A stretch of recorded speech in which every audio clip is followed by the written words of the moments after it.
It's Sunday morning in the fabulous Florida Keys. I'm Gary McAdams with eXp Realty. Anybody looking at the Florida Keys today or looking at Florida in general, the first thing they're thinking about is Tropical Storm Debby. Just like most of the storms, the media has blown it way out of proportion. We're definitely getting some windy weather. Last I checked, the wind they were saying was blowing at 25 miles an hour with gusts over 30. It's windy out. It's been raining on and off, but it's no worse than a normal rainstorm with a little bit of wind. I always tell people the best thing you can do during hurricane season if you're concerned with the Florida Keys is unplug your television. I remember one year we had a hurricane that was supposed to hit us and it missed. The Weather Channel was already down here. The woman that was their forecaster had hair that went down around her waist. They took out an industrial-sized fan. One of the ones like they use cleaning commercial buildings or drying the carpet in commercial buildings, I should say, after they've cleaned it. It's a fan that's probably as wide in circumference as I am tall. They put it behind the TV camera and blew it on her so her hair was blowing wild all over and there was sound of wind in her microphone. It was a sunny, beautiful day out. I've seen them down there another time where they'll take their TV camera and literally put it 6 inches from a puddle saying we're getting flooded. Best thing you can do during hurricane season is call someone, call me, call anyone you know that actually lives in the Florida Keys and get the truth rather than listening to what the media wants you to believe. Doom and gloom and big storms sells ratings, I should say. Beautiful sunny weather doesn't. This is my morning market MLS update video I do every day right about this same time. I report all the new listings in Key West and the lower Keys that have come on the market in the last 24 hours. If you follow this video every morning, you'll be ahead of most buyers. You'll know about every new listing from Big Pine Key down to Key West the same day the realtors know about them. That's very valuable information for a buyer to have. I find most buyers wait for a home to come on to Trulia or Zillow or Realtor.com or one of those sites before they inquire about it. And the problem they run into there is by the time most of those sites put a home live online, it's usually been on the multiple listing service a couple days and all the good deals are already under contract. If you watch this video every day and you see something you like, you can call me right away and I'll make an appointment for us to go see the property, or if you're not here locally, I'll go see it on your behalf. We can do a FaceTime video walkthrough or a live chat walkthrough, or I'll make a YouTube video of it, put it up for you to look at, and then take it down as soon as we're done. You can also get a much more detailed description of these listings, including photos, if you follow my blog, keywestinvesting.com. I'll put that web address in the description below.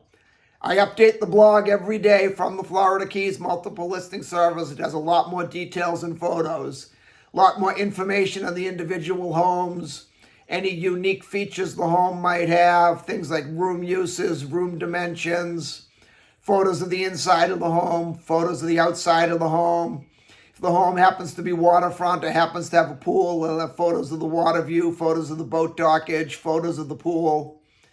It's just a lot more information than I can cram into a couple-minute quick YouTube video.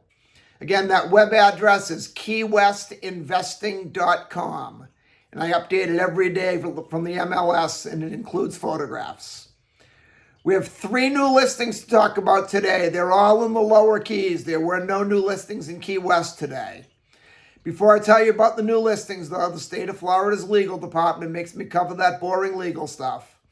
The information I'm about to give you comes directly from the Florida Keys multiple listing service. I'm not accepting any responsibility for any of these listings. I'm not claiming any of these listings to be my own listings.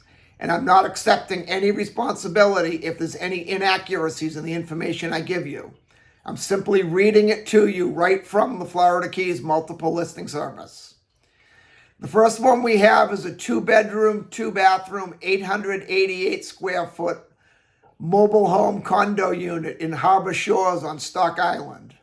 Harbor Shores is a very nice community. They have some open waterfront properties like this particular one here is. If you look at the blog, keywestinvesting.com, you'll see that photo. They also have canal ones with dockage, and they have dry lot units. If you have one of the dry lot units, they do have a boat ramp, so you can put your boat in there. and their HOA fees are very low. They're only $200 a month.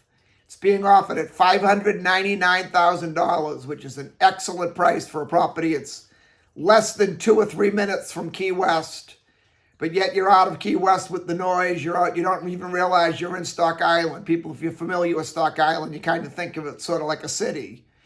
This is out in a waterfront community way out at the end, right by all the high-end marinas and high-end hotels. It's a very good property. $599,000 for a home of this nature is an excellent price. Then we go up to Cudjoe Key on Spanish Main Drive in a community called Venture Out. Venture Out is a very unique community. It's also a mobile home condo style community. But the biggest write-off to Venture Out, or I should say the biggest feature of Venture Out, I'm sorry, I worded that wrong. The biggest feature of Venture Out is you can rent the properties one night at a time, just like a hotel. They have a full transient license. It's a really nice community. They have a full-service marina, fuel dock, boat ramp, ship store, bait and tackle shop. They sell snacks, soft drinks, beer and wine, anything you need for a day on the water. They got a couple tennis courts. They've got a pickleball court, a full-size regulation basketball court. They've got 2 pools. There's 24-hour gated manned security, and there's also 24-hour security guard either walking the property or driving around in a golf cart. I've run the numbers on a lot of the Venture Out units because most people that do buy them for investment purposes for the rental because of the transient license. I have one gentleman that's looking to buy anything he can with the transient license, and I've ran the numbers on at least a dozen of the Venture Out units. On average, they gross between 4 and 5%, which means by the time you pay your management fees, your HOA fees, your taxes, your insurance, you're lucky the net between 3 and 4% actual net cash on cash return. The HOA fees in Venture Out are relatively high. I want to say it's $1,762 per quarter, but it's between $1,700 and $1,800 per quarter. So that takes a nice chunk out of your money right there. This one's being offered at $539,000, which is a pretty good price for Venture Out. But if you're looking at it from an investment point of view for a rental property, I personally don't think Venture Out is the place to put your money, but that's just my opinion. Then we go to Little Torch Key in a subdivision called Jolly Roger Estates. Jolly Roger Estates is a very sought after, very popular subdivision. It has deeper boating than the majority of the lower keys. You can easily get a boat with a 4.5 foot draft in there. You'll see quite a few 40, 45 plus foot sport fishermen in there. You'll see smaller sailboats in there. They also have a full service marina right in the canal system. Also, like the one in Venture Out, they have a fuel dock, dock master, boat ramp, ship store, bait and tackle, drinks, goodies and snacks, fishing stuff. It's a very nice community.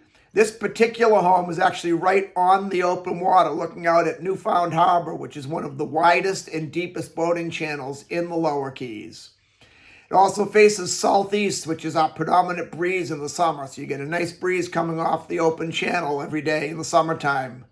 You'll really appreciate that in the hot weather. The southeast exposure is great, and you get amazing sunrise views every morning from there as well. This one's being offered at $1,375,000, which is an extremely low price for an open water property in Jolly Roger Estate. The listing itself does list it as a fixer-upper. It says it needs some work. And also the dock on it is smaller than most docks. But I'm pretty sure you could get the Army Corps to give you a variance to increase the size of your dock, because almost all of the houses on the open water in Jolly Roger Estate have a dock that goes the whole width of the property. So I don't see how they could tell you no, but you would definitely want to research that during your due diligence inspection period and make sure that you can. But even as a fixer-upper with the smaller dock, $1,375,000 is an amazing price for an open water home in Jolly Roger Estates. And that's all we have for today. If you want to see any of these homes or any home anywhere in the Florida Keys, give me a call at 305-731-0501. Don't forget, Tropical Storm Debby is out there, but if you want to get the truth and hear what it's really doing, call me or call someone that lives in Florida or someone that lives in the Florida Keys and get reality rather than listening to the TV. I look forward to hearing from you. I look forward to showing you homes in the fabulous Florida Keys. More importantly, I look forward to making you my neighbor. I'm Gary McAdams with eXp Realty.